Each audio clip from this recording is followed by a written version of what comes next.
Kalau bukan karena nikmat kalau bukan karena nikmat dari Allah, kalau bukan karena karunia Allah, kita bukan apa-apa. Kalau bukan karena Allah, kita bukan siapa-siapa. Kalau bukan karena Allah, tidak akan kita punya nama di dunia ini.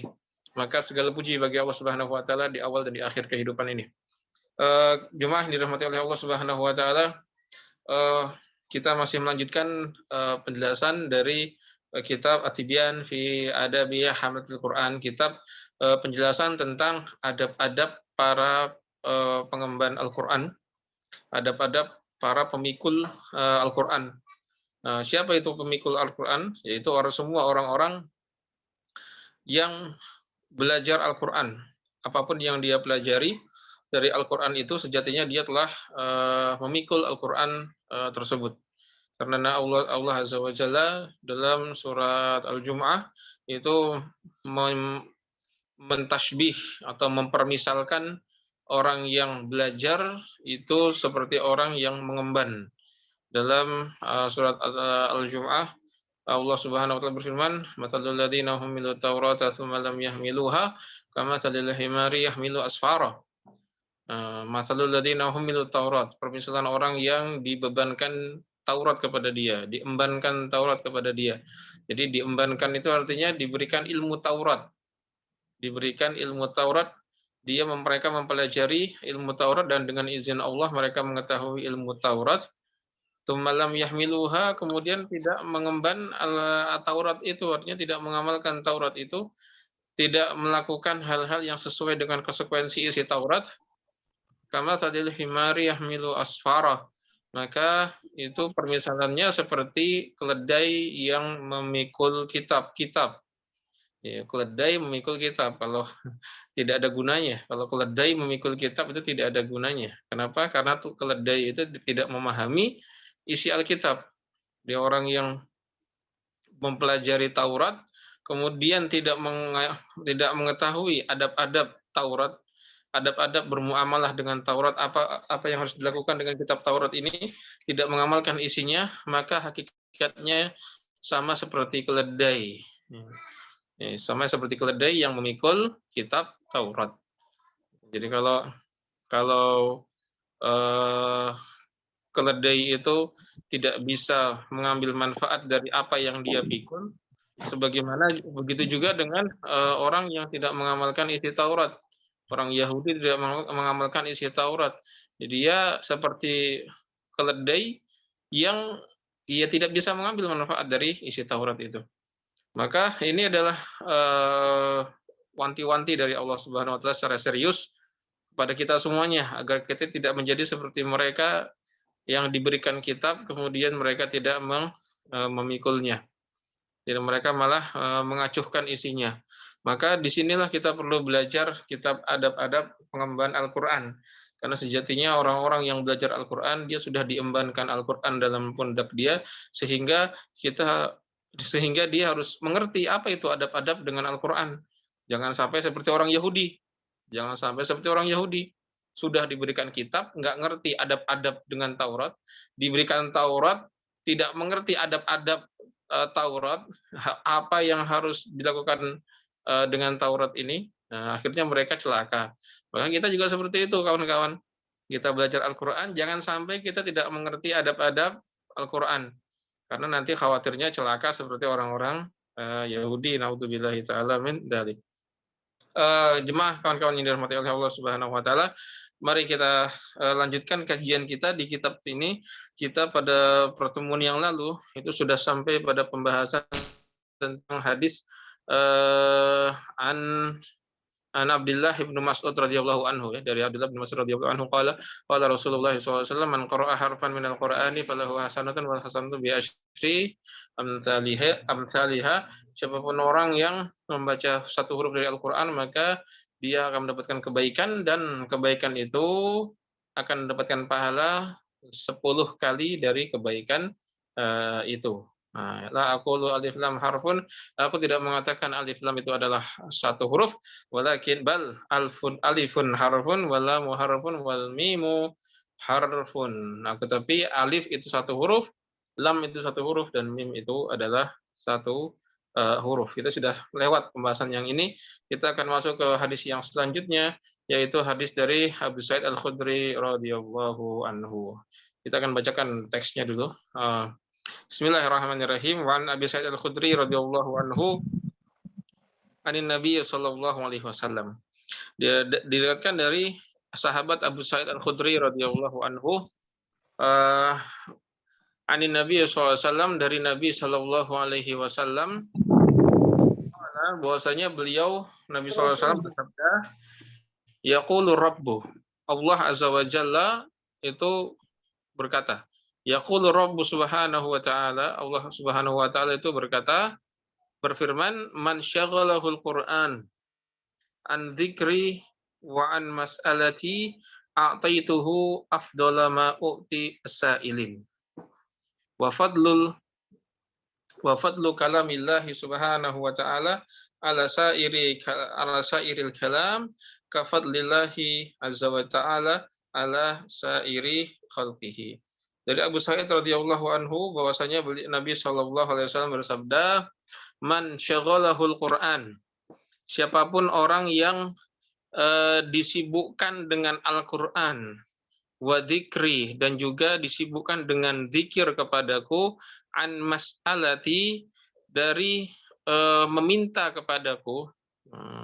Jadi disibukkan dengan Al-Qur'an, disibukkan dengan zikir kepada Allah Subhanahu wa taala, sampai-sampai dia itu lupa untuk meminta kepada Allah, lupa untuk berdoa kepada Allah Subhanahu wa taala.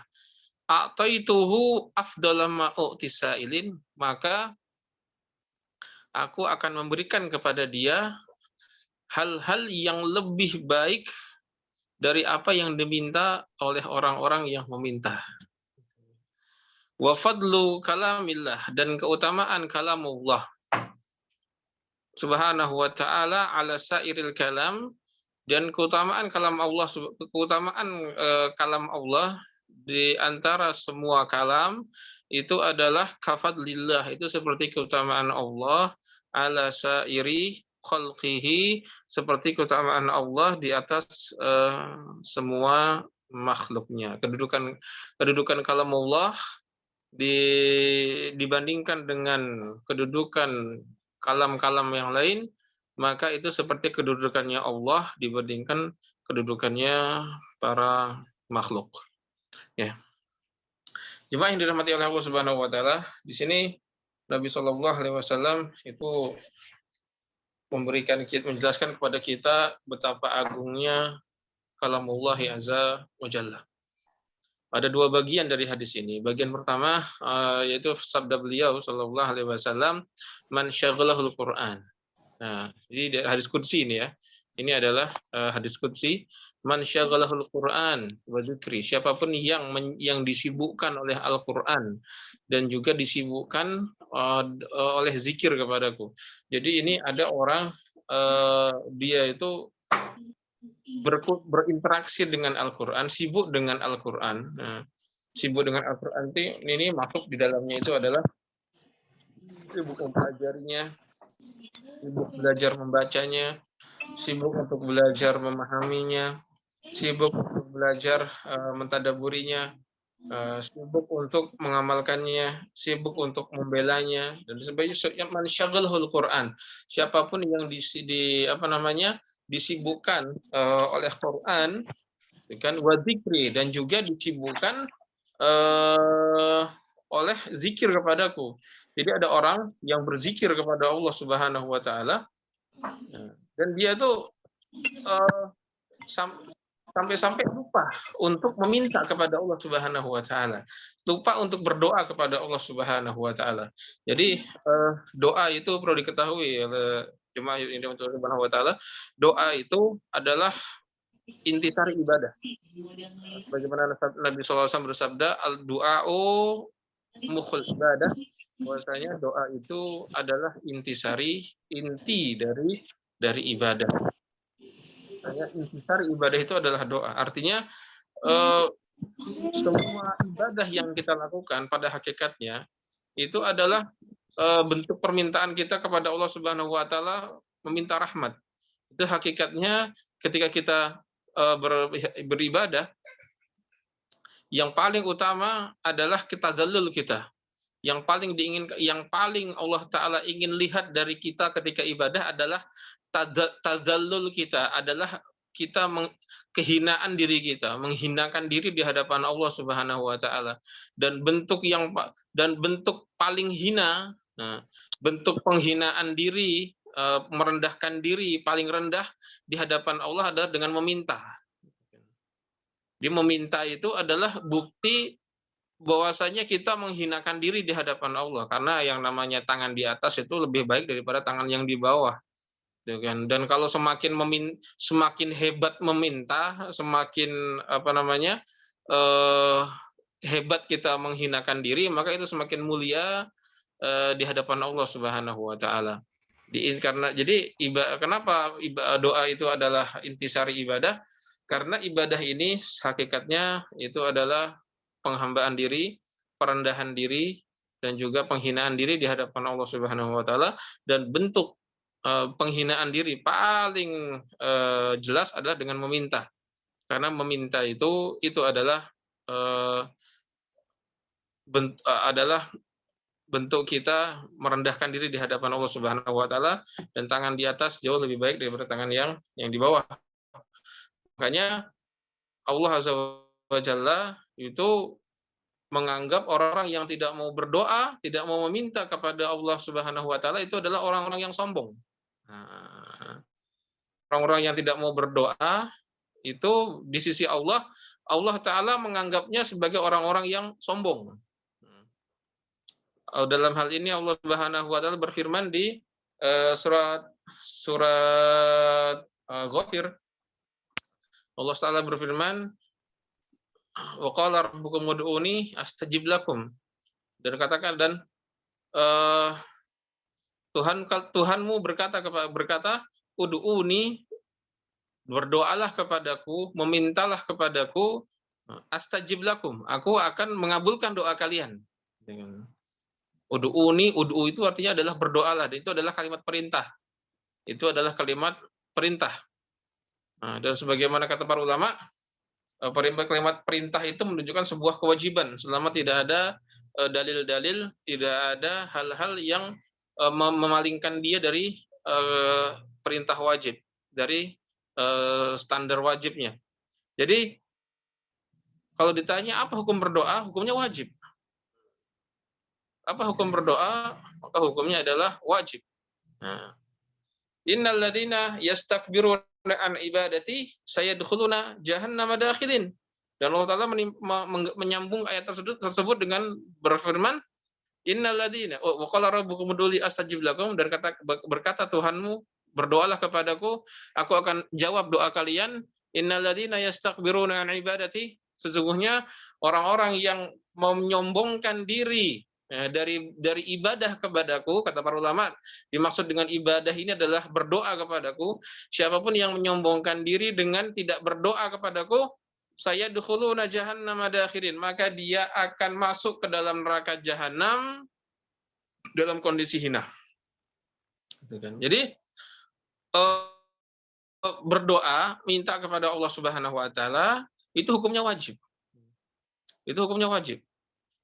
Karena berdoa itu adalah simbol kehinaan diri di hadapan Allah Subhanahu wa taala. Dan orang yang tidak mau berdoa itu di sisi Allah Subhanahu wa taala termasuk dalam kategori orang-orang yang sombong. Makanya orang yang nggak mau berdoa itu pasti Allah taala hinakan. Allah Subhanahu wa taala hinakan. Ya, pertama itu adalah bentuk kesombongan. Yang kedua, itu adalah bentuk perilaku seolah-olah dia tidak butuh kepada Allah Subhanahu wa taala. Maka orang-orang yang seperti ini itu pasti Allah taala akan hinakan dia di dunia sebelum di akhirat. Allah taala akan susahkan dia sebelum susah di akhirat. Allah Subhanahu wa taala akan celakakan dia sebelum dia celaka di akhirat. Nauzubillahi taala min dzalika. Makanya doa itu adalah inti ibadah, itu adalah mukhul ibadah, hal yang paling pokok dari ibadah. Nah, ibadah doa yang wajib ini, gitu kan, ibadah doa yang wajib ini itu terkadang lupa. Nah, terkadang terlupa oleh orang-orang yang sibuk dengan Al-Quran dan sibuk dengan zikir kepada Allah Subhanahu wa Ta'ala. Kenapa orang yang sibuk dengan Al-Quran dan sibuk dengan zikir itu terkadang lupa mereka berdoa itu kenapa? Jawabannya karena saking nikmatnya doa, saking nikmatnya kedekatan mereka dengan Allah Subhanahu wa Ta'ala. Saking nikmatnya kedekatan yang mereka rasakan dengan Allah Subhanahu wa Ta'ala, sampai-sampai mereka tidak menginginkan, tidak ada dalam terpikir dalam diri mereka kenikmatan yang lebih dari ini. Jadi kita itu kan kalau berdoa, kita kan biasanya pasti minta kenikmatan ya. Kalau orang tuh kalau meminta sesuatu, itu permintaannya tuh pasti satu dari dua. Antara satu dari dua perkara. Yang pertama adalah minta kemanfaatan, minta kenikmatan, minta kebaikan. Yang kedua adalah memohon untuk dihindarkan dari keburukan. Nah, itu orang kalau meminta, kalau berdoa itu tidak lepas dari satu dari dua itu, antara satu dari dua itu kalau orang itu meminta. Nah, jadi orang yang sibuk dengan Al-Quran ini, nah, ketika dia sibuk dengan Al-Quran dan ketika dia sibuk dengan zikir, itu Allah Ta'ala berikan mereka kenikmatan. Dan saking nikmatnya kenikmatan itu, saking nikmatnya kenikmatan yang mereka rasakan, sampai-sampai mereka itu tidak terpikir dalam diri mereka kebaikan yang lebih baik daripada ini. Gitu kan. Ini namanya tuh kalau para ulama mengatakan ini adalah masuk surga sebelum masuk surga. Jadi masuk surga sebelum masuk surga. Syekhul Islam Ibnu Taimiyah itu mengatakan innalillahi fil ardi jannatun. Man dakhalaha man dakhalaha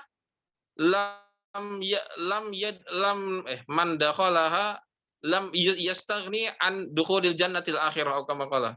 Jadi Allah Ta'ala ini di dunia ini itu punya surga. Ada surga Allah di dunia ini. Siapapun yang sudah masuk surga Allah Subhanahu wa Ta'ala, nah itu sudah lupa dengan yang lainnya. Bahkan sudah tidak terpikir lagi dengan surga yang lainnya. Sudah tidak terpikir lagi dengan surga yang lainnya, termasuk surga akhirat. Kenapa? Ya karena ini sudah sangat nikmat, gitu kan. Kata para salafus saleh, "Lau kana ahlul jannati ala ma nahnu alaihi al-an, lakana dzalika kafiyah." Atau kama qala. Jadi seandainya penduduk surga itu dalam kondisi suasana hati sebagaimana kita sekarang ini, dalam suasana hati yang sekarang ini dalam ketaatan, sesungguhnya itu adalah sebuah kenikmatan yang sudah cukup sebenarnya. Gitu. Jadi yang digarisbawahi adalah seseorang apabila interaksi dia dengan Al-Quran itu benar, apabila zikir dia itu benar,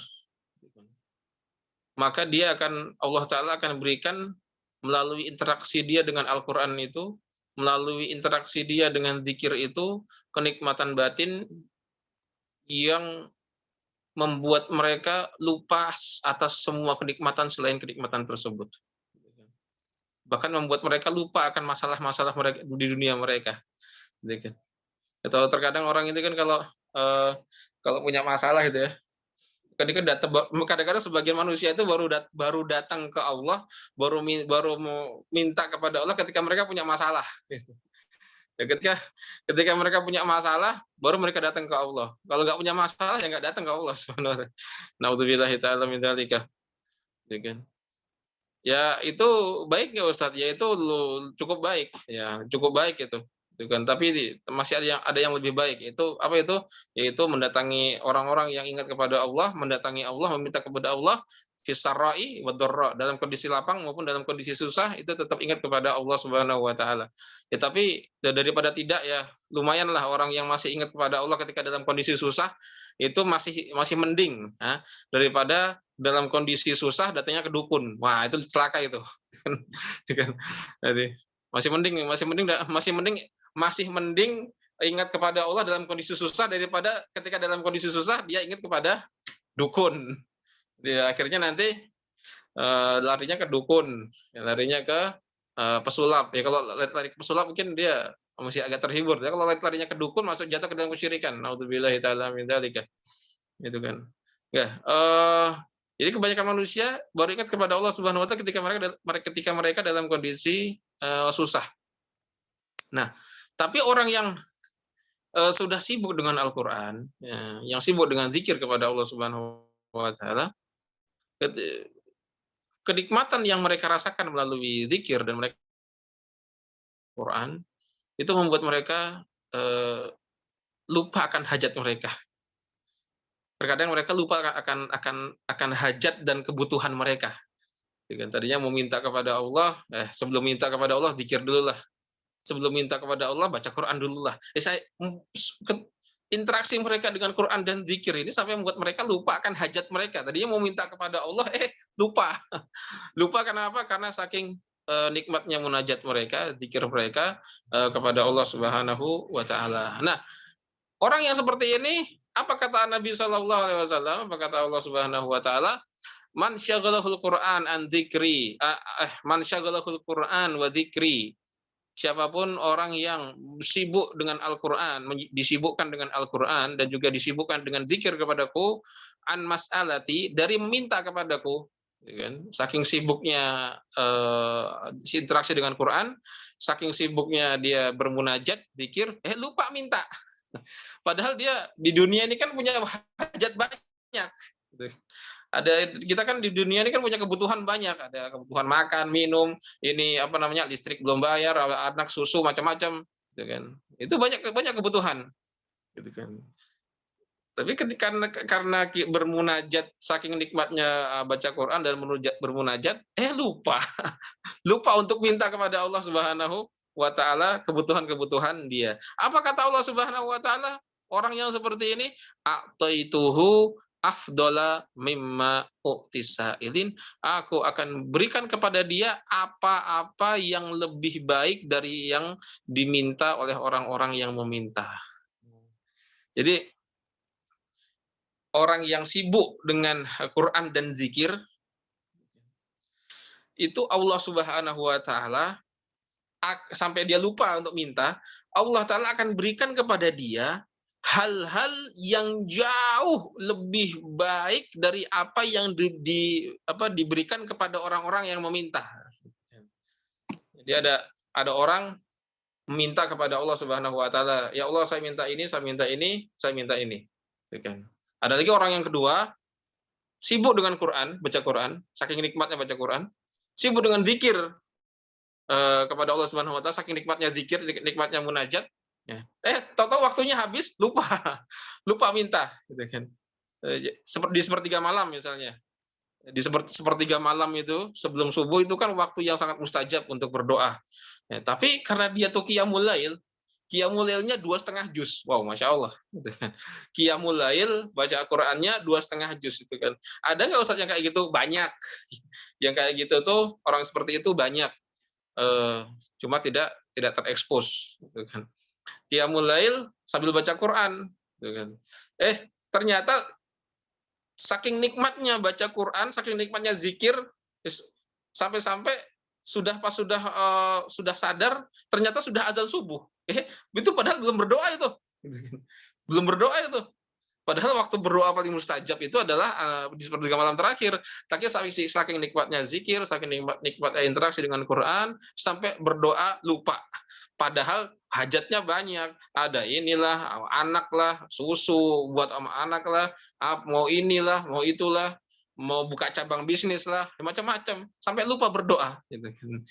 Maka orang yang seperti ini, Allah Subhanahu wa taala akan berikan kepada dia yang lebih afdol, yang lebih baik daripada apa-apa yang diberikan kepada orang-orang yang minta. Jadi ada orang yang minta, kemudian diberikan kepada Allah, diberikan oleh Allah Subhanahu Wa Taala. Orang yang kedua nggak minta, sibuk dengan zikir, tapi dia punya hajat banyak. Maka Allah Subhanahu Wa Taala akan berikan kepada orang yang sibuk dengan Al-Quran dan zikir ini yang lebih baik daripada yang diberikan kepada orang-orang yang meminta. Kenapa? Saking cintanya Allah Subhanahu Wa Taala kepada Al-Quran. Saking cintanya Allah Subhanahu Wa Taala kepada orang-orang yang zikir. Kenapa orang yang sibuk dengan Al-Quran, orang yang sibuk dengan zikir, itu diberikan yang lebih afdol, lebih baik daripada orang-orang yang meminta? Kenapa? Jawabannya, karena Allah Subhanahu Wa Taala ridho kepada mereka. Ridho kepada orang yang sibuk dengan Quran, dan ridho kepada orang-orang yang berzikir kepada Allah Subhanahu Wa Taala. Dan orang tuh, dan yang namanya kalau sudah ridho itu, ya seperti diberikan. Gitu kan. Orang tuh kalau kita sebagai manusia gitu aja, sesama manusia aja, kita tuh kalau sudah ridho kepada seseorang itu pasti kita akan berikan bagi dia yang terbaik. Kita ridho kepada anak kita ridho kepada istri kita. Apa yang kalau kita ridho kepada orang-orang sekitar kita yang kita cintai, apa yang akan kita lakukan? Kita pasti akan berikan kepada dia hal-hal yang menurut kita paling baik. Nah, kita sayang kepada anak kita dan kita ridho kepada anak kita. Nah, kita kira-kira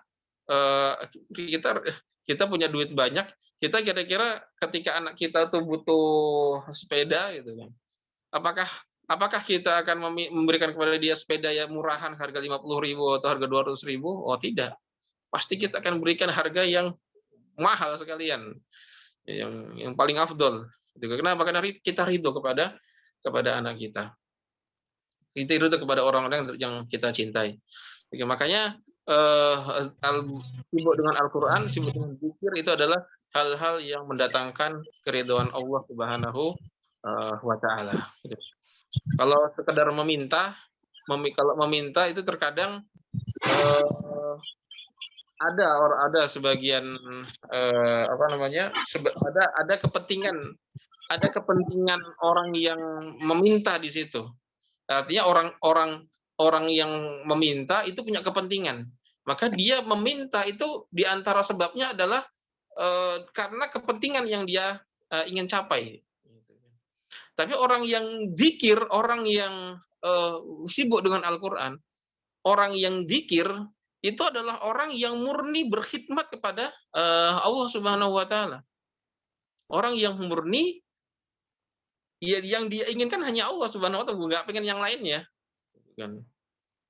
Makanya Allah ridho kepada mereka, gitu kan.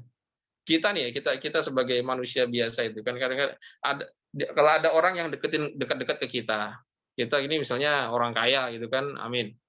Kita orang berduit, orang berkuasa. Ada orang yang dekat kepada kita.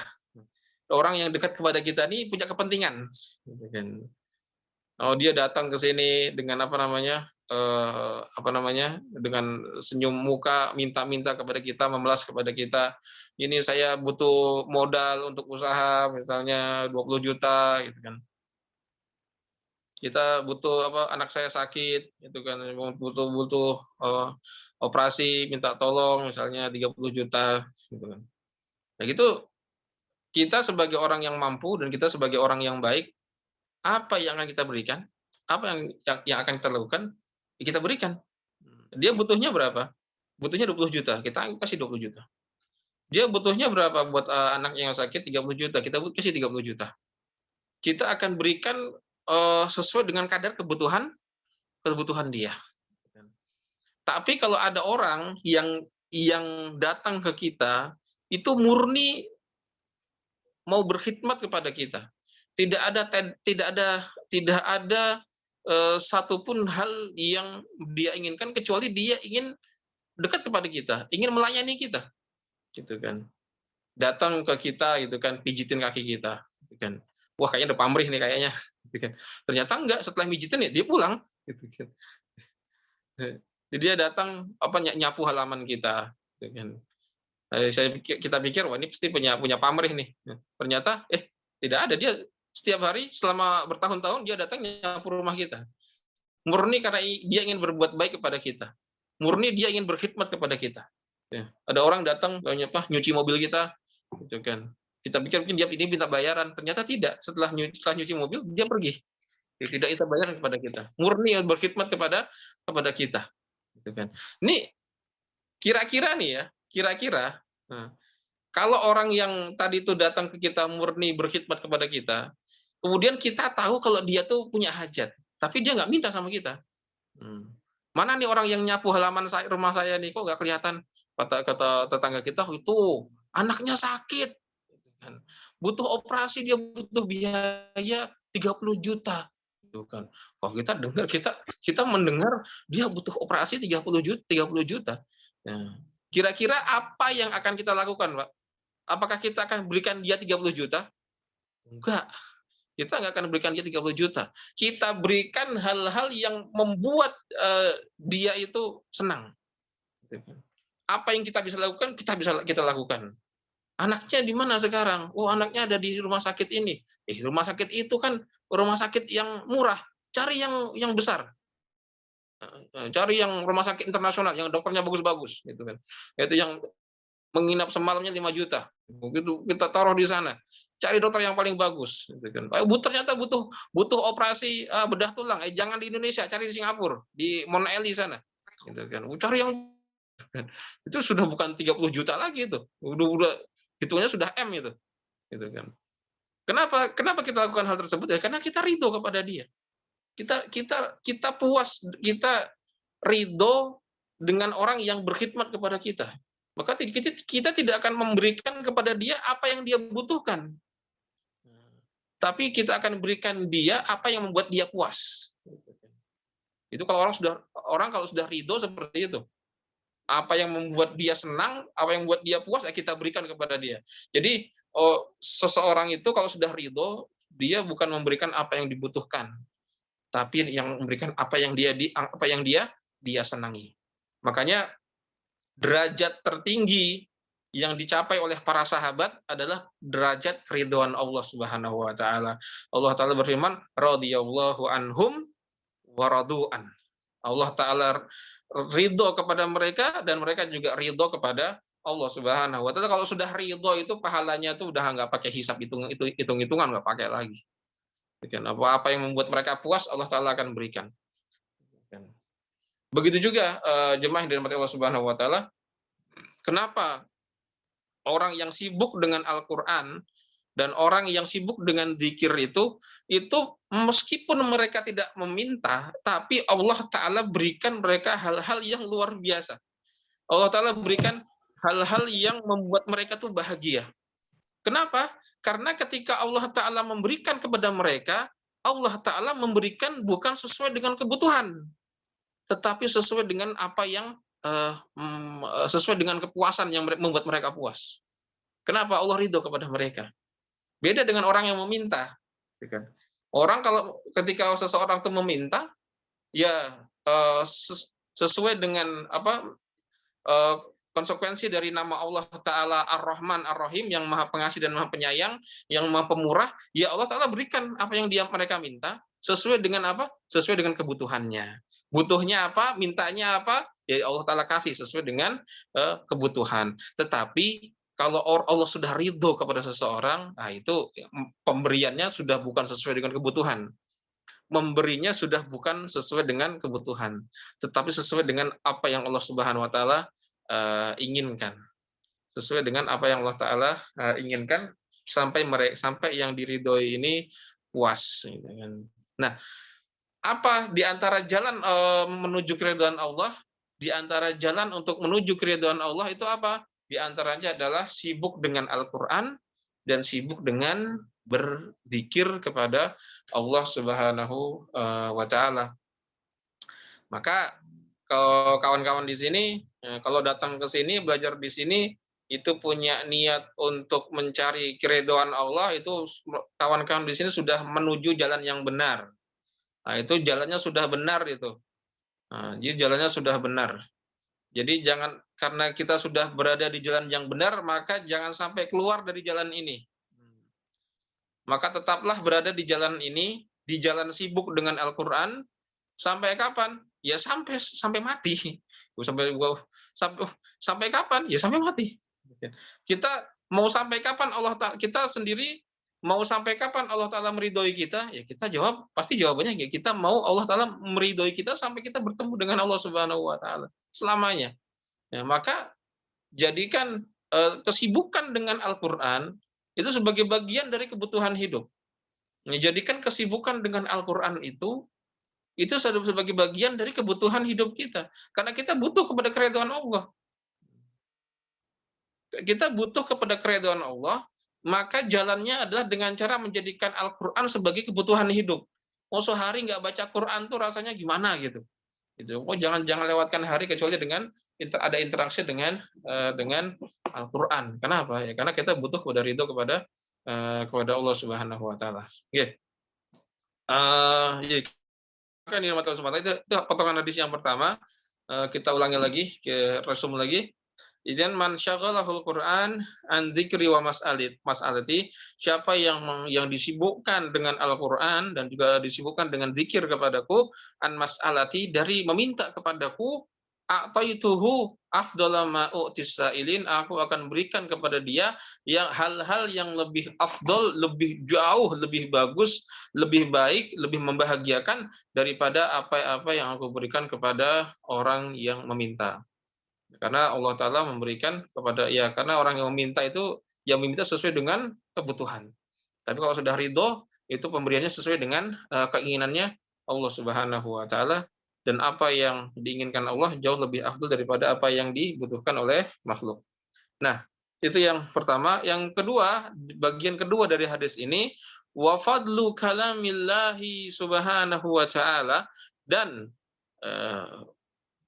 kedudukan kalamullah, kedudukan firman Allah Ta'ala, ala sairil kalam, dibandingkan dengan kedudukan semua kalam, kafadlillah, itu seperti kedudukannya Allah Subhanahu wa Ta'ala, ala sairi khalqihi, dibandingkan dengan kedudukannya semua hambanya, semua makhluknya.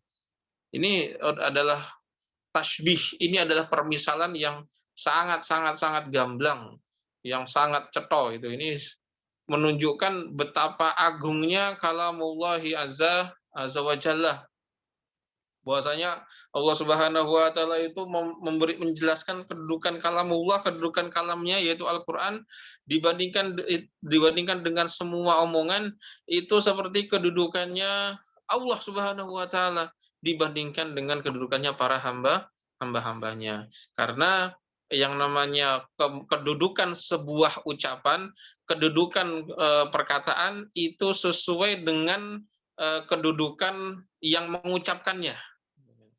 Kedudukan sebuah perkataan itu ditentukan dengan kedudukan orang yang mengucapkannya. Semakin tinggi kedudukan orang yang mengucapkan, maka pengaruh omongan itu akan semakin terasa, akan semakin besar, akan semakin mulia. Nah, tapi kalau orang yang mengucapkan ucapan itu adalah orang yang rendah, maka seindah apapun ucapan, ya efeknya, kedudukannya di sisi manusia itu tidak akan tinggi juga, ya tetap akan rendah. Kenapa? Karena diucapkan oleh orang-orang yang kedudukannya rendah. Gitu. Maka kita terkadang kita itu ketika kita mendengarkan ceramah gitu ya, itu ada ceramah yang ada sebuah ucapan yang dilontarkan oleh seorang biasa, orangnya biasa. Maka efeknya juga biasa di dalam hati kita. Tetapi ada satu ucapan yang sama diucapkan oleh orang yang soleh. Gitu kan. Ucapan yang sama diucapkan oleh orang yang kedudukannya tinggi di sisi Allah Subhanahu wa taala. Maka itu pengaruhnya akan tinggi.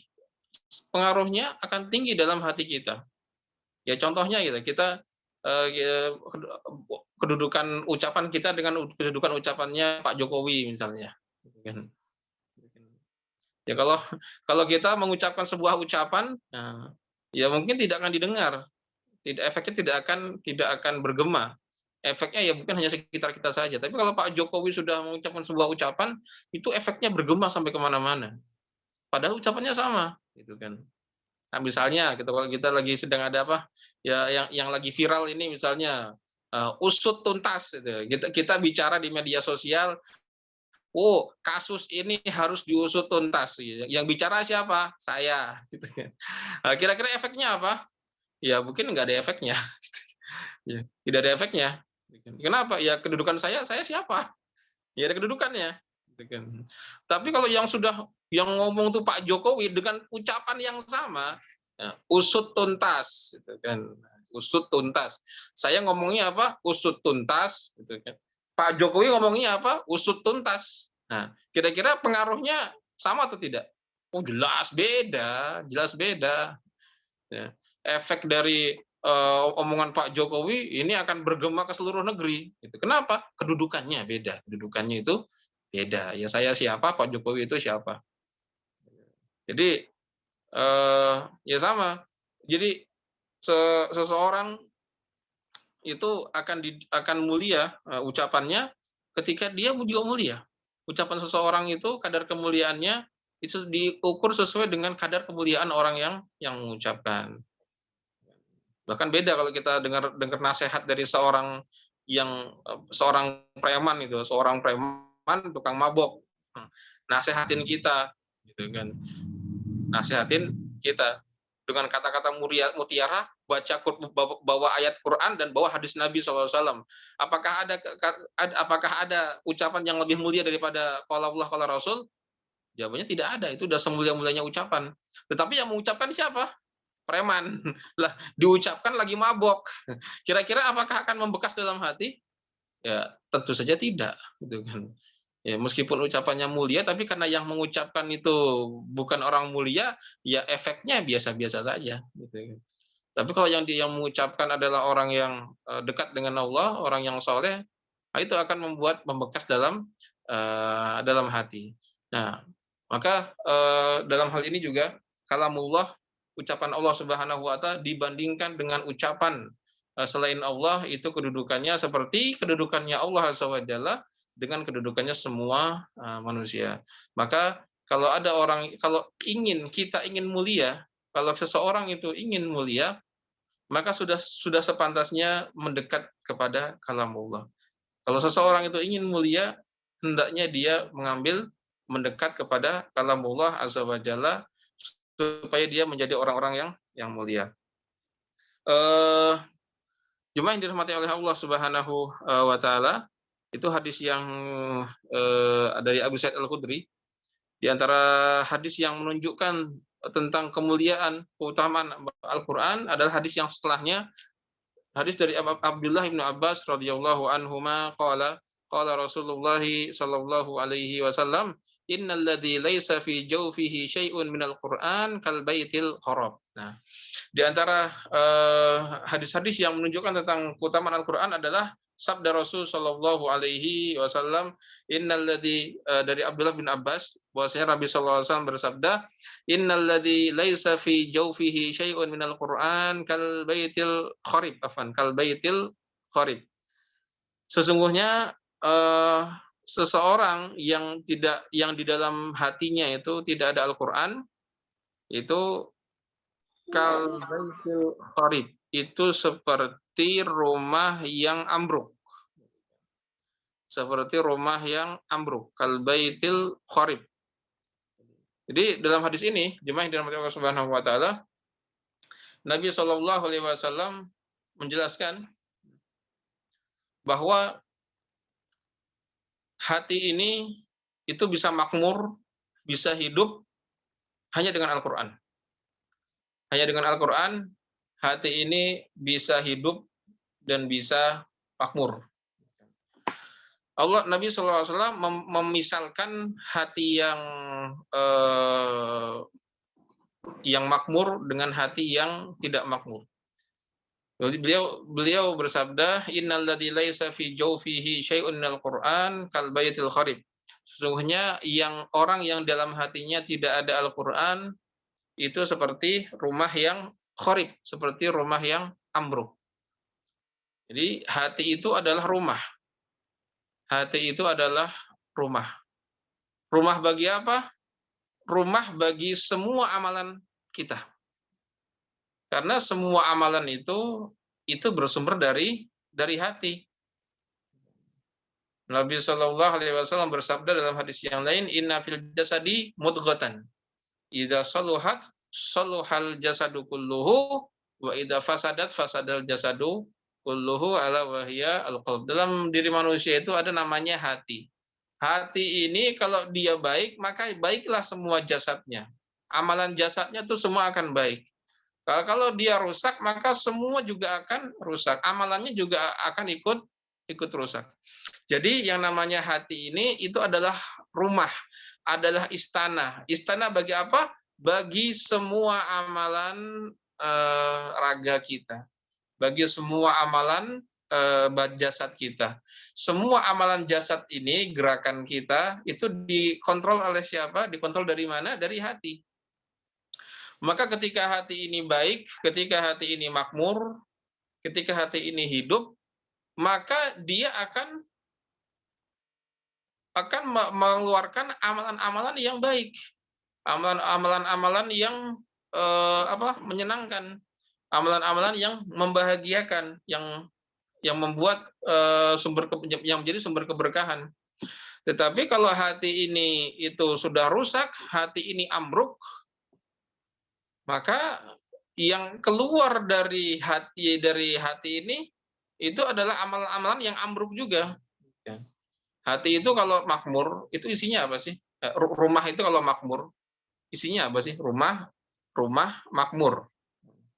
Rumah makmur itu artinya rumah yang dirawat, rumah yang ada orang yang menghuni, ada yang merawatnya. Itu kira-kira bentuk rumahnya tuh apa? Isi rumahnya tuh apa? Isi rumahnya pasti kebaikan. Nah, isi rumahnya tuh ada sofa yang nyaman, jadi tempat istirahat yang enak, itu kan ada makanan yang enak, ada makanan yang tercium wangi, ada hal-hal yang menyenangkan di dalam rumah tersebut. Itu adalah rumah yang dirawat, rumah yang makmur. Maka rumah tersebut akan menjadi sumber tempat yang menyenangkan, akan keluar dari rumah itu hal-hal yang menyenangkan. Tetapi kalau rumah itu ambruk, rumah itu kharib, rumah itu ambruk, maka apa isi rumah yang ambruk itu? Rumah ambruk itu isinya apa sih? Rumah suwung, ambruk gitu. Ada rumah sudah lama ditinggali, itu plafonnya ambruk, gentengnya ambruk gitu ya. Yang tersisa cuma ya sebagian dari dari lotengnya. Sudah tidak ditinggali lagi karena apa? Sudah ambruk rumahnya. Nah, kira-kira rumah seperti itu isinya apa? Isinya apa? Isinya hal-hal yang menakutkan. Ada kalajengking, gitu kan, ada jadi sarang ular, gitu kan, jadi sarang binatang buas, gitu kan, jadi sarang nyamuk, jadi sarang nyamuk demam berdarah, jadi sarang hantu juga, jadi sarangnya jin ifrit dan macam-macam. Artinya rumah yang ambruk itu akan keluar dari rumah itu hal-hal yang tidak menyenangkan, gitu kan, hal-hal yang mencelakakan. Kalau jengking lah, apalah, ular lah, macam-macam. Gitu kan. Itu kalau rumah yang ambruk. Nah, begitu juga dengan hati yang ambruk, gitu kan. Dan juga hati yang makmur. Hati itu kalau dia makmur, kalau dia hidup, kalau dia terawat, akan muncul dari diri dia itu hal-hal yang menyenangkan. Amalan-amalan jasadnya itu akan melahirkan perbuatan-perbuatan yang menyenangkan. Perbuatan-perbuatan yang membahagiakan, perbuatan yang bermanfaat, baik bagi diri dia di dunia maupun bagi diri dia di akhirat ataupun bagi orang lain di dunia dan di akhirat. Itu kalau hati yang makmur. Nah, kalau hati yang ambruk, gitu kan, apa yang akan lahir? Amalan apa yang akan lahir dari hati yang ambruk? Jawabannya adalah amalan-amalan yang merugikan, yang menakutkan, gitu kan. Ngerampok lah, mencuri lah, melecehkan lah, memfitnah, menggibah, menyakiti orang, merugikan orang lain, tawuran, pacaran, wah itu semua adalah amalan-amalan yang lahir dari hati yang ambruk. Hati yang ambruk akan melahirkan amalan-amalan yang ambruk juga, akan melahirkan amalan-amalan yang tidak menyenangkan, tidak membahagiakan. Gitu kan. Nah, di sini Nabi SAW menjelaskan ya, apa sebab hati itu bisa makmur dan apa sebab hati itu bisa ambruk. Sebab hati itu bisa makmur dengan apa? Hati itu bisa makmur ketika dia diisi dengan, dihidupkan dengan Al-Quran. Ketika hati itu diisi dengan Al-Quran, hati itu didekatkan dengan Al-Quran, maka hati itu bukan hidup. Hati itu akan bersih. Hati itu akan terawat. Hati yang terawat akan menghasilkan amalan-amalan yang menyenangkan. Hati yang terawat itu akan membuat mood hidup itu jadi enak. Moodnya itu menyenangkan. Nggak temperamental, nggak sembarangan bertindak. Makanya hasilnya menyenangkan. Tapi kalau hati yang ambruk, itu dengan kenapa hati itu bisa ambruk? Hati itu bisa ambruk ketika hati itu tidak diisi dengan Al-Quran. Hati tidak diisi dengan Al-Quran. Tidak ada Al-Quran dalam hati itu ambruk hatinya. Hatinya diisi dengan apa? Dengan hal-hal yang melalaikan, diisi dengan musik, diisi dengan video game, dengan game online, hati diisi dengan drama Korea, dengan hal-hal yang melalaikan. Nah, itu hati yang ambruk. Nah, hati yang ambruk ini nanti hasilnya apa? Ya, hasilnya adalah amalan-amalan yang ambruk juga.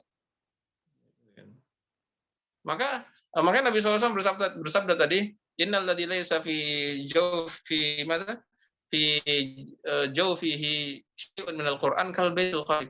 Orang yang dalam hatinya itu tidak ada Al-Qur'an, maka itu seperti rumah ambruk. Maka yang dari Allah Subhanahu wa taala menghidupkan hati adalah dengan cara mendekatkannya kepada Al-Qur'an, mengisi hati itu dengan Al-Qur'an. Ketika hati diisi dengan Al-Qur'an, maka akan muncul dari diri itu amalan-amalan yang baik. Maka orang yang cerdas, orang yang pintar adalah orang yang mengisi hidupnya dan hatinya itu dengan Al-Qur'an. Maka di antara fadilah Al-Qur'an adalah dia akan menghidupkan hati. Oke. Kemudian di antara fadilah Al-Qur'an juga adalah hadis yang setelahnya, an Abdullah ibnu Umar ibnu As radhiyallahu anhu anna Nabi sallallahu alaihi wasallam yuqalu yakni li sahibil Qur'an iqra warqa wartil kama kunta turattil fid dunya fa inna manzilataka inda akhir ayatin taqra'uha. Dari sahabat Abdullah bin Amr bin As, bahwasanya Nabi Shallallahu Alaihi Wasallam itu bersabda, dikatakan kepada sahibil Quran, kepada orang yang bersahabat dengan Al-Quran, iqra, bacalah, warqa, dan naiklah, waratil, dan tartilkanlah, kama kun ratil fid dunya, sebagaimana engkau ada di dunia itu pernah mentartilkan Al-Quran. Fa inna manzilataka, karena sesungguhnya kedudukanmu di surga itu an inda akhiri ayatin taqra'uha, itu sesuai dengan akhir ayat yang engkau baca. Jemaah yang dirahmati Allah Subhanahu wa taala, dalam hadis ini Nabi sallallahu alaihi wasallam menjelaskan tentang betapa agungnya orang yang bersahabat dengan Al-Qur'an. Semua ilmu yang kita pelajari, jemaah yang dirahmati Allah Subhanahu wa taala, semua ilmu yang kita pelajari itu akan selesai. Akan selesai semuanya kapan? Ketika kita mati. Apapun ilmu yang kita pelajari, itu tidak dibawa mati. Kita belajar ilmu dunia, matematika lah, belajar fisika lah, kimia lah, biologi lah, geologi lah, astronomi, macam-macam semuanya. Itu ilmu. Kalau sudah meninggal, sudah mati seseorang, ya selesai. Selesai. Itu tidak akan dibawa mati. Ilmu-ilmu tersebut akan dipakai hanya sampai mati saja. Dan tidak ada orang yang mati bawa ilmu geografi, nggak ada. Ilmu yang di kuburan tuh pakai ilmu astronomi, ilmu matematika nggak kepake di sana.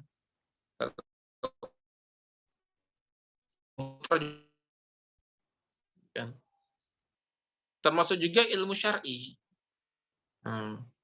ilmu fikih, kan. Kita belajar ilmu fikih, itu ilmu fikih dipakai sampai kapan? Ya sampai mati, kan. Apakah setelah kematian, apakah masih dipakai ilmu fikih tersebut? Ya nggak dipakai, nggak terpakai. Ya kan di kuburan nggak ada tata cara wudhu, nggak ada. Nggak ada tata cara mengeluarkan zakat, itu kan nggak ada yang mau dizakati di kuburan, kan. Apalagi ilmu pembagian warisan, itu urusan orang yang hidup, orang mati nggak ada urusannya itu. Jadi ilmu syar'i, bukan ilmu saraf, itu ketika kita pelajari, itu mau dipakai sampai kapan? Sampai mati. Ketika sudah mati seseorang, ya selesai. Itu ilmu tidak akan dibawa sampai ke kuburan, tidak akan dibawa. Bahkan ketika masuk surga pun juga akan dibawa, gitu kan. Kecuali satu ilmu. Apa itu? Yaitu ilmu Al-Qur'an. Ilmu Al-Qur'an. Itu satu-satunya ilmu yang akan bawa sampai mati. Itu adalah satu yang bawa sampai mati. Sampai kapan? Sampai kita masuk surga pun kita masih pakai ilmu itu. Sampai kita masuk surga, kita akan tetap pakai ilmu itu. Nabi SAW bersabda dalam hadis ini, itu yuqalu li sahibil Quran, dikatakan kepada sahibul Quran, kepada sahabatnya Al-Quran. Ini posisinya di surga. Jadi kalau sudah orang-orang masuk surga itu, maka orang kalau masuk surga, ketika dia masuk surga, apa yang akan dia cari? Yang akan dia cari adalah jatah kaplingan dia di surga. Posisi dia sebelah mana? Dan itu ditentukan oleh amal-amal soleh. Kalau masuk surga itu bukan dengan amal soleh. Masuk surga itu dengan rahmat Allah Ta'ala murni. Tapi posisi seseorang di surga ditentukan dengan amal soleh. Maka orang kalau sudah masuk surga, yang dia cari pertama kali apa? Posisi di mana? Posisi saya di mana? Maka semua orang itu posisinya di surga ditentukan dengan amal-amalnya. Kecuali sahibul Quran. Kecuali sahibul Quran. Kecuali sahabatnya Al-Quran. Sahabatnya Al-Quran, posisi dia di surga ditentukan dengan apa? Ditentukan dengan ayat terakhir yang berhasil dia baca.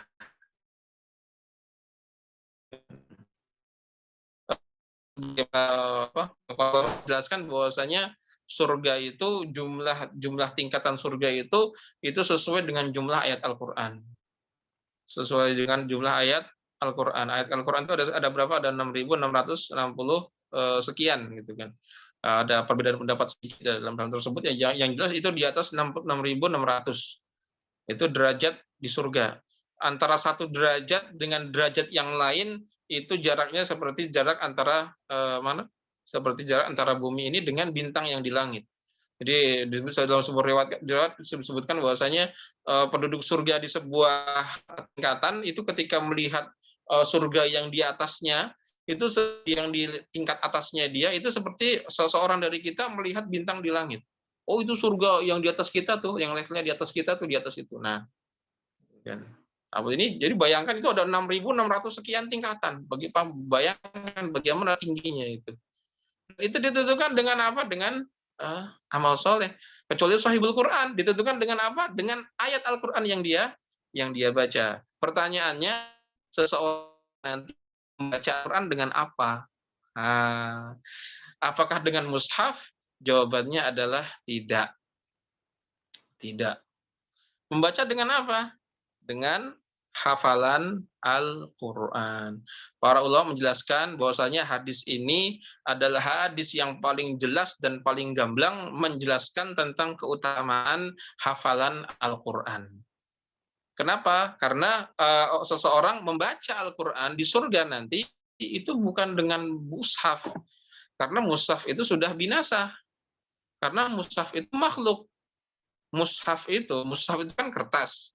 Kertas itu dan itu sirna sesuai dengan ketika qiyamus ketika terjadi kiamat. Kalau Al-Quran itu kalamullah ghairu makhluk. Al-Quran kalamullah itu adalah ucapan Allah, ghairul makhluk itu bukan makhluk.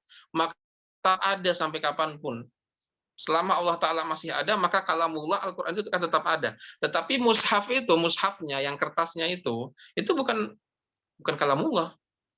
Mushaf itu adalah kertas, adalah makhluk yang ditulis di atasnya kalamullah. Nah, jadi makhluk ditulis di atasnya kalamullah. Maka dia akan semua makhluk akan sirna di hari kiamat nanti. Maka seseorang di surga nanti, bagaimana dia akan membaca Al-Quran? Jawabannya dia akan membaca dengan apa yang dia tersisa dari hafalan di dalam hati dia. Maka ini adalah sebuah hadis yang menjelaskan betapa utamanya orang yang menghafal Al-Quran. Orang yang menghafal Al-Quran, dia akan menghafal Al-Quran dengan sempurna sampai ayat terakhir, dia akan mencapai derajat yang terakhir di surga nanti, yaitu apa? Al-Firdaus Al-A'la. Firdaus yang paling tinggi, yang di atasnya itu adalah Saqfur Rahman. Itu yang di atasnya adalah Arsyur Rahman, arsy-Nya Allah Subhanahu wa Ta'ala. Maka sudah selayaknya jemaah yang dirahmati Allah Subhanahu wa Ta'ala, kita ini untuk berlomba-lomba menghafal Al-Quran. Oh, susah Kak Ustadz. Setelah kata siapa susah? Kata siapa susah? Al-Quran itu gampang dihafal. Kok tahu Al-Quran itu gampang? Tahu dari mana? Jawabannya adalah Allah Subhanahu wa Ta'ala yang mengatakan hal tersebut. Allah Subhanahu wa Ta'ala mengatakan menghafal Al-Quran itu mudah. Saya bilang susah, ya Allah Ta'ala bilang mudah, kok pakai kita bilang susah. Itu Allah Subhanahu wa Ta'ala berkali-kali menjelaskan bahwasanya Al-Quran itu mudah dihafal, ya, dalam firman-Nya, walaqad yassarnal Qur'ana lidzikri fahal mim muddakir. Dan kami telah mudahkan Al-Quran itu untuk diingat. Walaqad yassarnal Qur'ana lidzikri, di surah Al-Qamar itu. Di surah Al-Qamar itu lebih dari 7 kali Allah Ta'ala mengulang ayat tersebut di surah Al-Qamar. Al-Qamar itu sebelum surat Ar-Rahman, sebelum surat Al-Waqiah. Itu silakan nanti dibuka. Walaqad yassarnal Qur'ana lidzikri, dan kami telah mudahkan Al-Qur'an itu untuk dihafal. Fahal mim muddakir, dan maka adakah orang-orang yang berusaha untuk menghafal? Jadi Allah Ta'ala mengatakan, kami telah mudahkan Quran untuk diingat. Nah, maka adakah orang-orang mudakir? Mudakir itu apa? Dari kata iddakara yaddakiru, wazan ifta'ala yafta'ilu. Artinya apa? Itu adalah orang-orang yang berusaha untuk mengingat, untuk menghafal. Kami telah mudahkan Al-Quran untuk diingat dan dihafal. Maka adakah orang yang berusaha untuk mengingat dan menghafal? Artinya adalah Al-Quran itu mudah.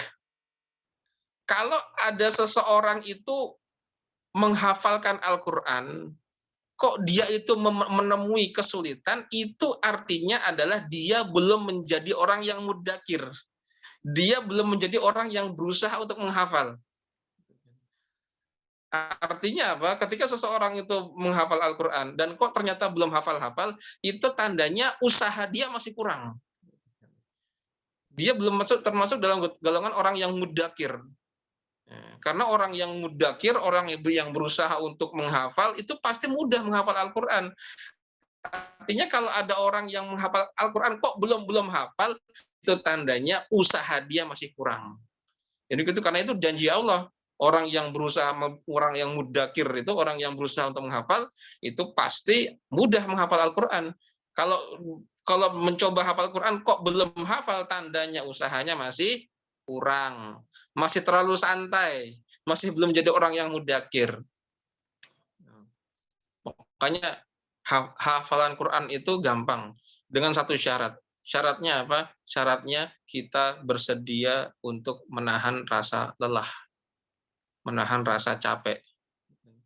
Kalau kita bersedia untuk menahan rasa lelah, rasa capek, pasti Al-Quran mudah untuk dihafal. Tapi kalau kitanya santai-santai, terbiasa hidup generasi generasi rebahan itu, nggak suka kerja keras, ya itu ya maaf-maaf saja. Gitu. Mau sampai kapan nggak akan hafal Quran?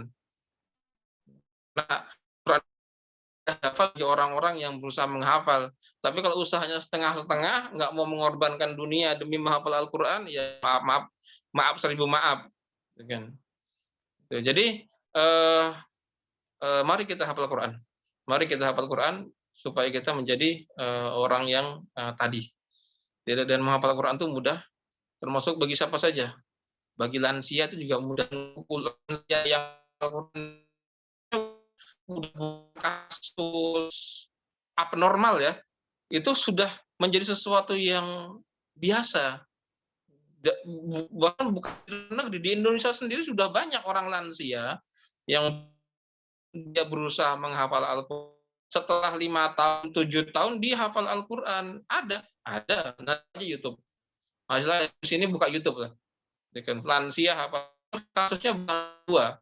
Artinya itu sudah bukan sesuatu yang syad, itu bukan sesuatu yang di luar, itu bukan sesuatu yang luar biasa, itu sesuatu yang biasa. Lansia hafal Quran itu sesuatu yang biasa. Artinya kalau ada orang yang lansia belum hafal Quran, ya tandanya dia usahanya kurang, gitu aja. Maka jemaah yang dirahmati Allah Subhanahu Wa Taala, tinggal 5 menit lagi ya. Itu perlu diingat bahwasanya apapun yang ilmu kita yang kita pelajari, apapun ilmu yang kita pelajari di dunia ini, gitu kan, apapun itu, ilmu sains, ilmu kedokteran, ilmu ekonomi, ilmu perdagangan, ilmu bisnis, bahkan ilmu syar'i juga, ilmu agama Islam, itu semuanya tidak akan dibawa mati. Kalau kita sudah mati, ya selesailah semua ilmu itu. Kita sudah mati, ya itu ilmu itu ya nggak akan dibawa mati.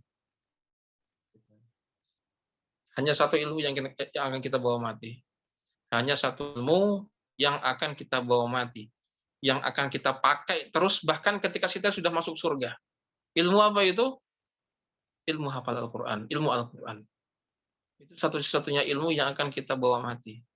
Maka orang serugi-ruginya orang itu, orang sial sesial-sialnya orang itu adalah orang yang meninggal bertemu dengan Allah dan dia tidak ada hubungan dengan Al-Quran.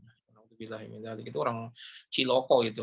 Hati-hati itu orang-orang yang ciloko itu. Jangan sampai kita jadi orang yang seperti itu. Maka mumpung masih ada waktu, kawan-kawan sekalian, tanpa melihat berapa umur kita, tidak usah pedulikan umur. Tidak usah pedulikan umur. Kenapa? Karena malaikat maut itu tidak peduli dengan umur. Malaikat maut itu datang, apakah dia peduli dengan umur seseorang? Ya nggak peduli. Nggak peduli dengan umur seseorang. Ya, kalau tugasnya udah datang, ya datang dia.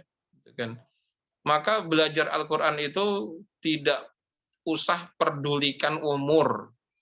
Mau berapapun umur kita, tutup mata, belajar Al-Quran. Ustadz, saya sudah sudah umurnya sudah tua, apakah saya bisa belajar Al-Quran? Belajar Al-Quran dan nggak usah lihat umur. Karena tujuan kita tuh belajar Al-Quran itu bukan untuk jadi jadi bahan gengsi-gengsian. Ini bukan ajang gengsi-gengsian. Ini kita belajar Quran tuh urusannya urusan surga neraka ini. Ini sudah bukan urusan harga diri lagi. Ini belajar Al-Quran itu sudah bukan urusan harga diri lagi. Nanti saya dikatain, oh tua-tua belum bisa baca Quran baru belajar. Memang kenapa? Emang orang yang ngomong seperti itu akan menjamin surga kita kalau kita nggak belajar Al-Quran? Ya kan enggak kan? Biarkan orang menggonggong, biarin aja. Nggak perlu tanpa pedulikan umur belajar Al-Quran. belajarlah Al-Quran dan tutup mata dengan kondisi kita, umur kita, mau tua, muda, anak kecil, nggak usah pedulikan dengan umur kita, karena malaikat maut pun tidak peduli dengan umur kita, nggak peduli dia. Ya, barakallahu fikum. Semoga Allah Subhanahu Wa Taala memudahkan kita untuk menjadi ahli Quran. Semoga Allah Subhanahu Wa tetapkan hati kita di atas jalan Al-Quran sampai kita bertemu dengan Allah Subhanahu Wa Taala dan sampai kita nanti berkumpul lagi di surganya Allah Subhanahu Wa Taala. Amin ya rabbal alamin. Allah Taala bisawab. Kita kembalikan kepada Ustadz Abduh. Kalau ada pertanyaan silakan, tapi jangan susah-susah. Oke. Barakallahu fikum. Oke, barakallahu fikum Ustaz atas pemaparan materinya. Alhamdulillah kita sudah menuju akhir dari sesi. Silakan yang mau bertanya untuk materi kali ini ataupun yang lainnya, boleh langsung open mic atau di kolom chat. Oh iya, sama tadi yang menulis ringkasan itu boleh share di grup supaya yang tidak mengikuti peserta lain yang tidak mengikuti secara live bisa mengambil manfaat juga, atau antum bisa story di Instagram dan tag kami @Pinako_Academy supaya kami repost gitu. Insyaallah jadi amal jadi antum kalau yang lihat banyak. Oke, ada pertanyaan dari Dini Hirawati, silakan mau open mic Ya. atau langsung ya. Oke, Assalamualaikum warahmatullahi wabarakatuh. Waalaikumsalam.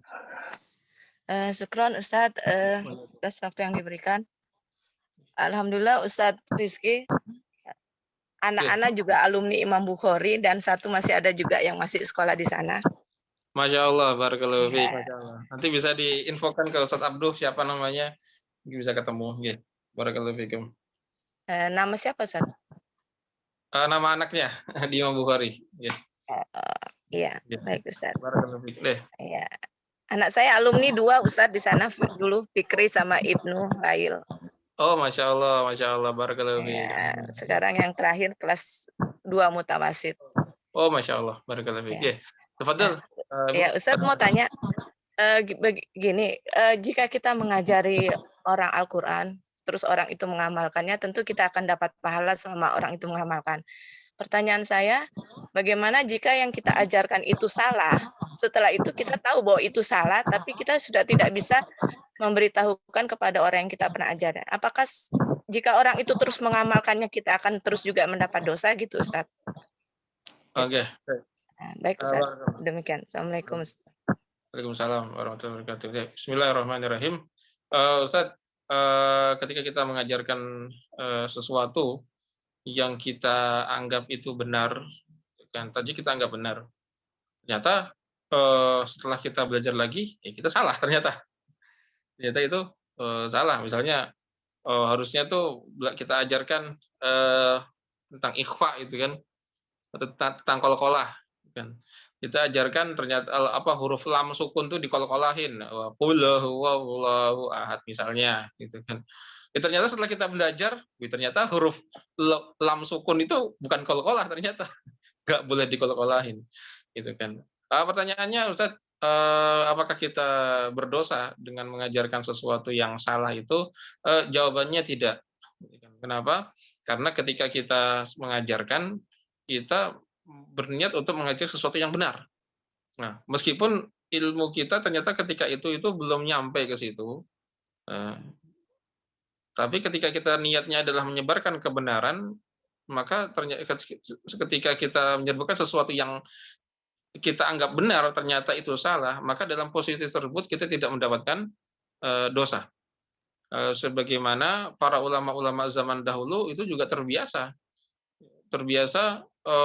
mengajarkan sesuatu, memfatwakan sesuatu, nanti beberapa tahun kemudian ternyata beliau merevisi fatwa tersebut, gitu kan.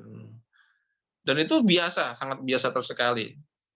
Contohnya adalah Imam Syafi'i. Al-Imam Syafi'i itu terbiasa ketika beliau tuh pindah ke Mesir, kan beliau dulu kan tinggalnya di Baghdad.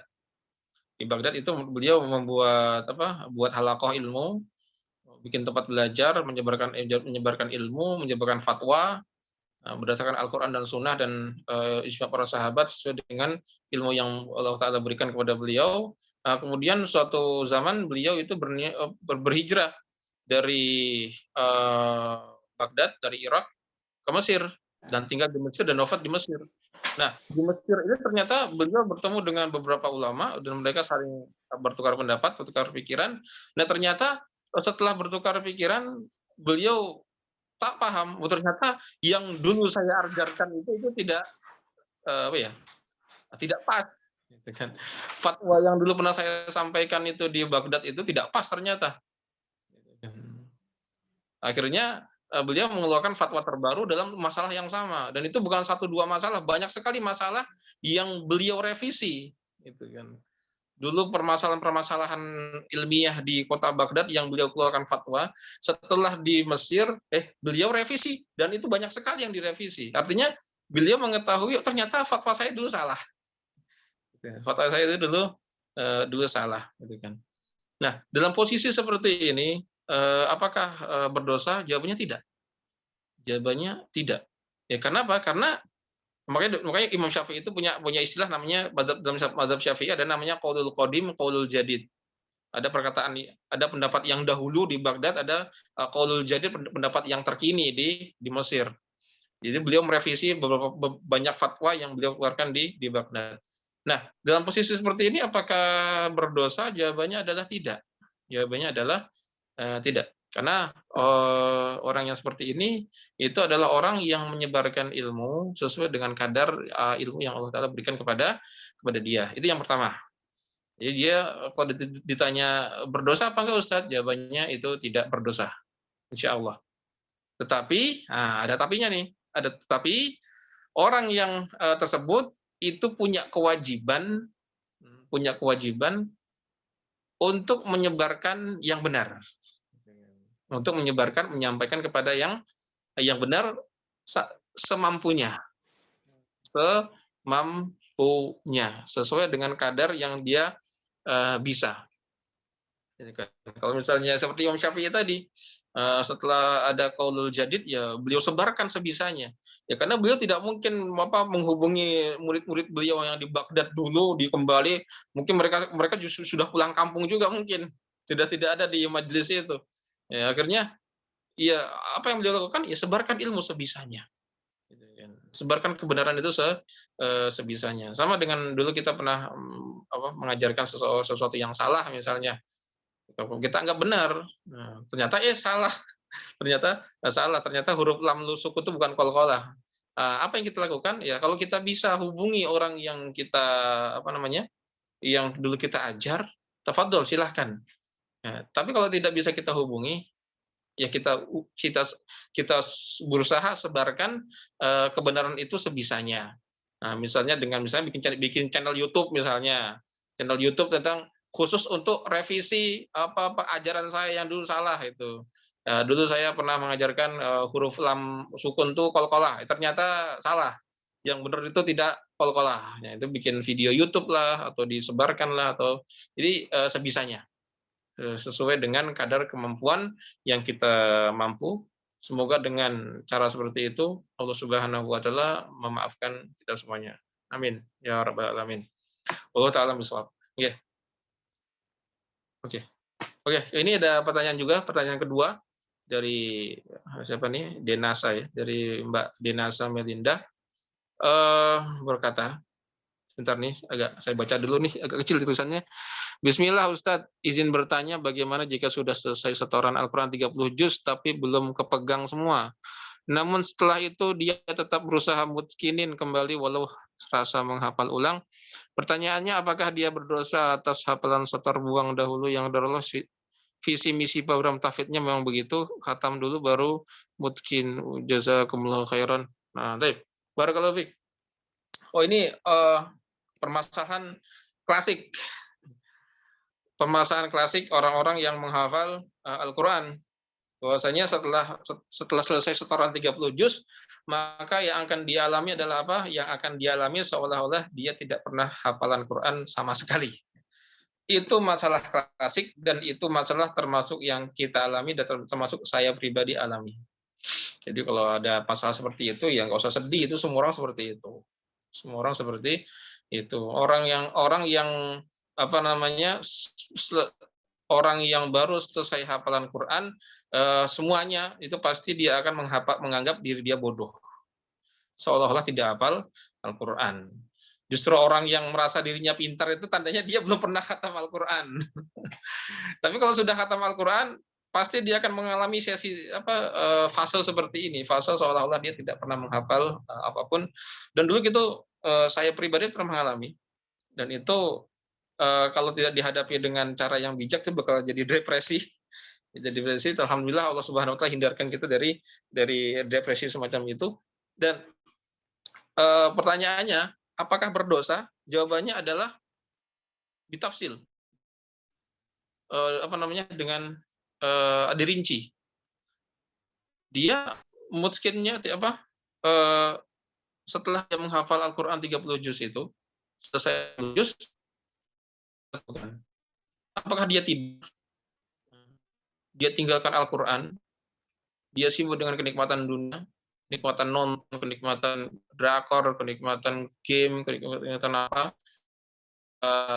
mengulang hafalan Quran dia campakkan hafalan Quran dia, atau dia tuh tidak baca Quran ya karena memang merasa bersalah pernah hafal Quran kemudian dia tidak hafal Quran lagi, sehingga dia terdorong untuk bersemangat menghafal Quran lagi. Kalau jawabannya adalah yang pertama, yaitu dia tidak mutskin hafalannya karena kenikmatan dunia, lalai dengan kenikmatan dunia, maka itu berdosa. Itu berdosa. Dan itu harus kita taubati. Dan kita minta ampun kepada Allah Subhanahu Wa Taala atas kesalahan tersebut. Karena itu siksanya pedih. Naudzubillah ta'ala min dzalik. Orang yang hafal Quran kemudian dia campakkan Al-Quran, itu naudzubillah, itu ada sebuah dosa yang harus kita minta ampun kepada Allah Subhanahu Wa Taala. Dalam sebuah hadis Isra dan Mi'raj itu disebutkan bahwasanya Nabi SAW ketika sedang Mi'raj ke langit itu melihat ada seorang yang ditimpa batu kepalanya, disiksa dengan batu ditimpakan ke kepalanya, kemudian ketika kepalanya hancur dikembalikan lagi, kemudian ditimpakan lagi ke batu itu kepalanya, kemudian dia hancur, kemudian dikembalikan lagi, kemudian ditimpa lagi ke batunya, berkali-kali terus sampai hari kiamat. Dikatakan, siapa ya ini ya Jibril? Maka Nabi SAW mengatakan itu adalah orang yang sudah akhadal Quran, sudah mengambil Quran, sudah hafal Quran, fanama an salat, maka dia tinggalkan, dia tidur dan tidak sholat wajib, gitu kan. Ya itu memang dia karena dia meninggalkan sholat wajib, tetapi intinya di situ ada kalimat dia sudah mengambil Al-Quran. Artinya seseorang yang mengambil Al-Quran kemudian ditinggalkan tuh naudzubillah, itu berdosa, maka harus kita minta ampun kepada Allah Subhanahu Wa Taala atas semua itu. Itu kalau dia meninggalkan Al-Quran dikarenakan karena menikmati kenikmatan dunia ya, karena meninggalkan. Tapi ada orang yang memang tidak mutskin hafalan Qurannya itu memang karena bermacam-macam, bukan karena dia terlena, tapi dia sudah berusaha mutskinkan hafalan dia, cuma mungkin metodenya yang salah, gitu kan.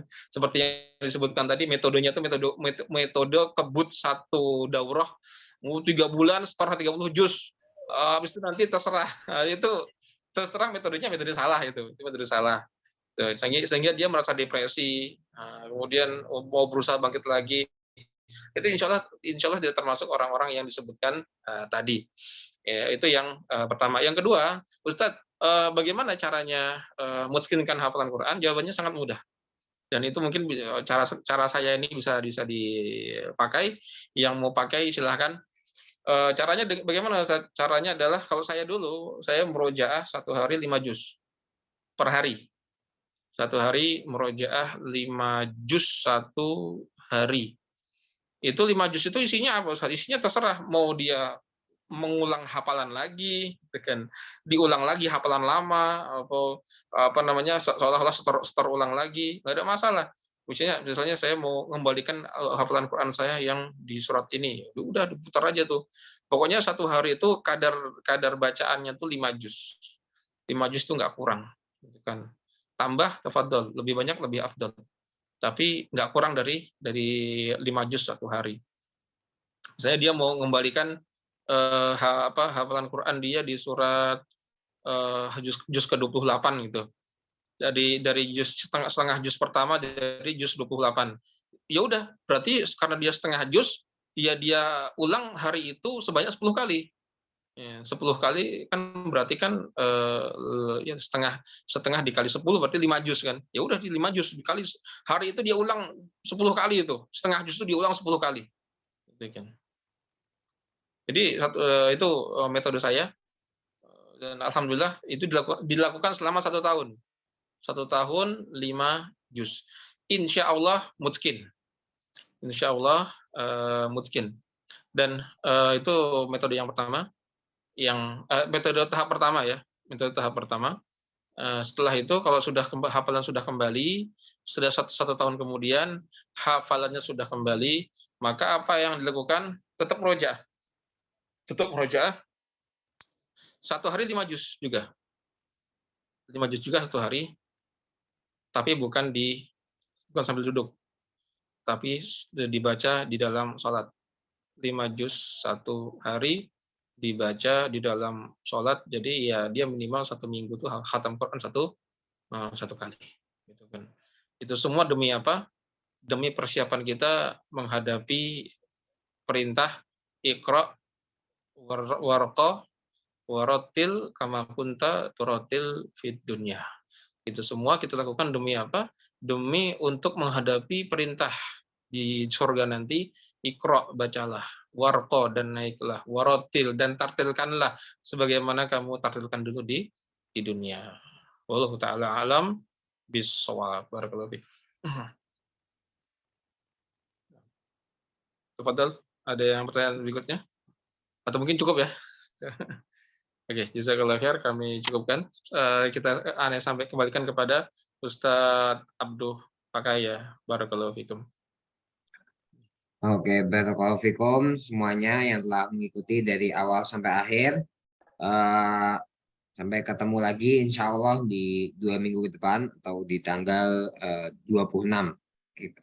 Untuk sesi berikutnya tetap kita membahas atau mengkaji kitab At-Tibyan.